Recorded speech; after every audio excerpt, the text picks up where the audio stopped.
Hallo liebe Hausbauhelden! Nachdem wir so viele tolle Rückmeldungen von euch bekommen haben zu unseren Planungsfehler-Videos, kommt jetzt die versprochene Fortsetzung zum Thema Treppe. Ihr glaubt vielleicht nicht, was man beim Thema Treppenplanung alles falsch machen kann. Ich sage nur, von Stolperfalle bis Kostenfalle ist alles drin. Und damit euch das nicht passiert, bekommt ihr in diesem Video Tipps, worauf ihr achten müsst.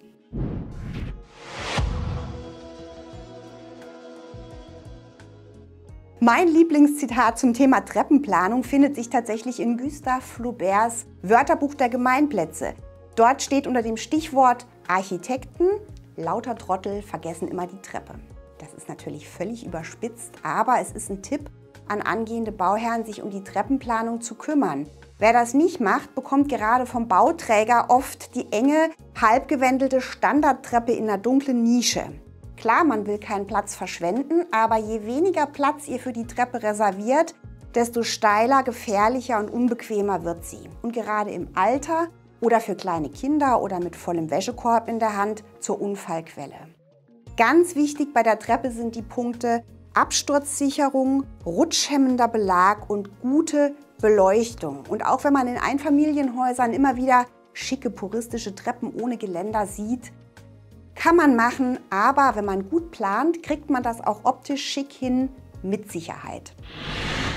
Die baurechtlichen Mindestanforderungen für Treppen werden in der DIN 18065 definiert.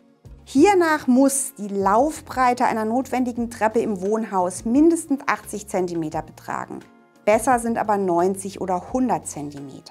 Außerdem muss die lichte Durchgangshöhe an allen Stellen mindestens 200 cm betragen, damit man sich nicht den Kopf stößt. Freie Seiten müssen als Sicherung gegen Absturz mit einem mindestens 90 cm hohen Geländer versehen sein, wenn sie an Flächen grenzen, die mehr als 100 cm tiefer liegen. Das ist in der Regel ab der 5. oder 6. Stufe der Fall, weswegen Geländer manchmal erst hier ansetzen. Ganz wichtig, Geländerstäbe sollten nicht mehr als 12 cm auseinander liegen, damit kein Kinderkopf dazwischen passt. Und sie sollten nicht waagerecht verlaufen, weil Kinder das dann als Steighilfe benutzen können. Grundsätzlich wichtig für die Sicherheit und die Begehbarkeit ist die Form der Treppe. Hier unterscheidet man zwischen geradläufigen und gewendelten Treppen. Mit gewendelter Treppe ist nicht die Wendeltreppe gemeint, die sich um eine Spindel dreht. Das ist dann auch die Spindeltreppe und die ist sowieso nicht geeignet als Haupterschließung für ein Einfamilienhaus. Gewendelt heißt, dass es verzogene Stufen gibt und das macht man in der Regel, um Platz zu sparen. Spindeltreppen sind zwar echte Platzsparer, wenn sie aber als Haupterschließung geplant werden, brauchen sie ähnlich viel Platz wie eine halbgewendelte Treppe. Die halbgewendelte Treppe ist der Klassiker, bei der meist alle Stufen verzogen sind und die sich deshalb platzsparend in alle Grundrisse integrieren lässt. Etwas mehr Platz benötigt eine gerade Treppe mit einem Wendepodest.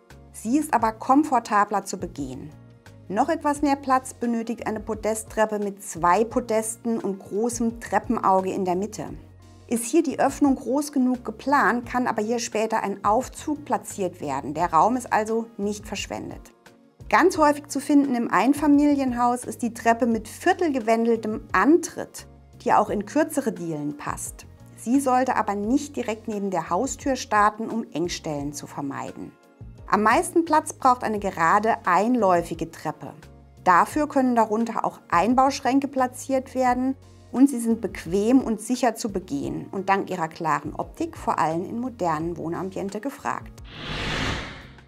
Am Anfang der Planung steht die Frage nach der Lage. Soll die Treppe im Wohnraum liegen, offen oder lieber separat in der Diele? Dazu habt ihr unter unser letztes Video ganz viele tolle Kommentare geschrieben. Da muss ich euch echt nochmal loben. Ihr seid eine super Community, habt ganz viele Tipps geteilt. Vielen Dank dafür.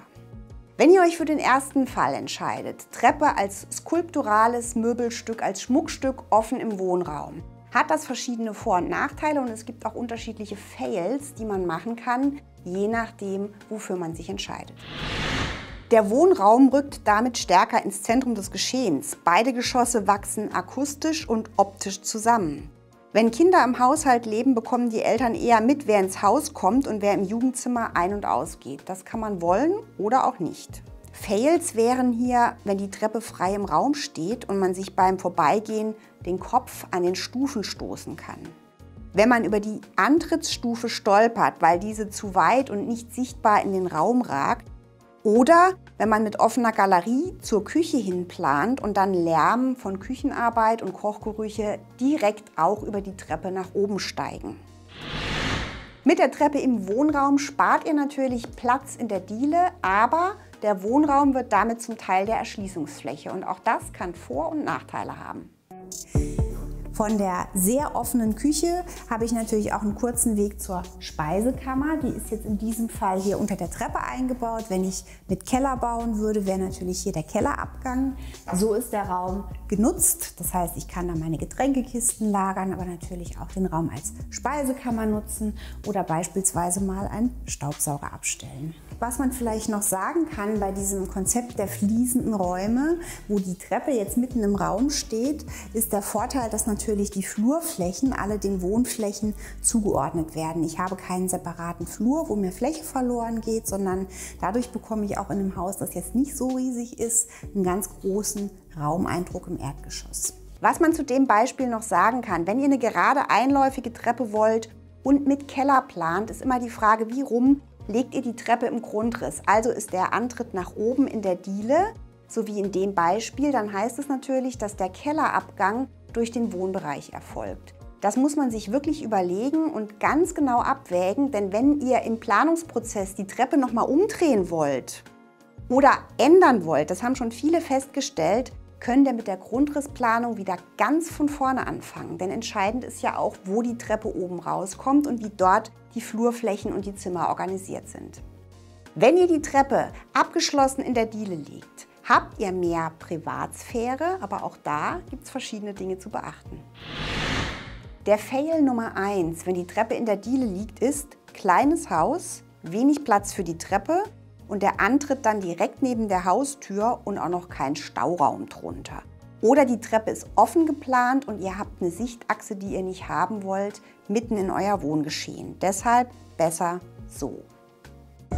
Jetzt schauen wir uns noch den letzten Raum hier in Modul 2 im Erdgeschoss an. Das ist nämlich dieser praktische Abstellraum unter der Treppe. Den braucht ihr unbedingt. Das sind 5 Quadratmeter und weil es eben eine sehr geschickte Treppenanordnung ist, eine gerade zweiläufige Treppe mit Zwischenpodest, ist hier auch wirklich wahnsinnig viel Platz, wo ich mich ganz drin verstecken kann.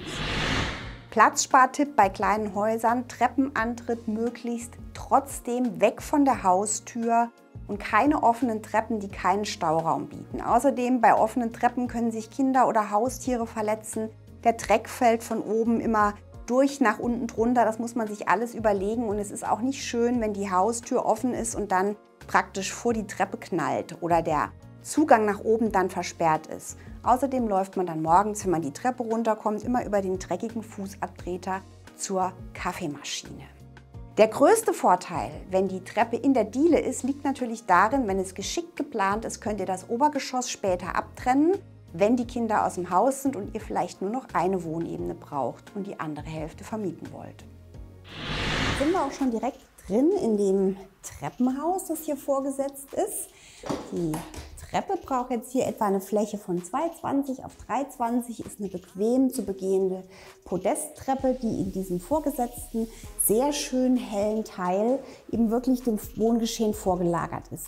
Im Musterhaus ist das natürlich jetzt alles ganz offen gestaltet, aber man könnte das natürlich hier auch abtrennen. Wenn ihr das tatsächlich so machen wollen würdet, dass ihr ein Haus bauen wollt, das man später mal in 2 Wohneinheiten trennen kann, müsstet ihr natürlich auch dran denken, dass dann der Schallschutz entsprechend sein muss zwischen den Wohneinheiten und dass man eben die Installationen vorbereiten sollte, wenn man dann oben auch mal später noch eine Küche haben will. Wenn ihr das mit dem Abtrennen vielleicht machen wollt, denkt dran, es wirklich im Grundriss so zu planen, dass man auch eine Wand einziehen kann. Und denkt an den Schallschutz. Im Einfamilienhaus gibt es da offiziell keine Anforderungen, aber auch wer mit Kindern im Haus wohnt, wird sich vielleicht freuen, wenn er da von Anfang an dran gedacht hat. Wichtig ist dabei, wie die Treppe in oder an der Wand befestigt ist und welcher Stufenbelag da ist. Ob ihr einen harten Belag habt oder beispielsweise Teppich drauf. Ja, zum Thema Treppe könnte man tatsächlich hier noch viel mehr erzählen. Ich werde mich bemühen, in den kommenden Haustouren auf das Thema noch ein bisschen mehr einzugehen. Und ich wüsste von euch gerne, welches Planungsfehlerthema euch als nächstes interessieren würde. Wohnzimmer, Kinderzimmer, Küche oder Bad? Oder interessiert euch mehr, welches Glück gut geplanter Stauraum bedeuten kann? Schreibt es mir in die Kommentare und wenn ihr das nicht verpassen wollt, dann abonniert doch unseren Kanal. Am besten mit Glocke, denn dann verpasst ihr auch alle weiteren Videos nicht von und für Hausbauhelden.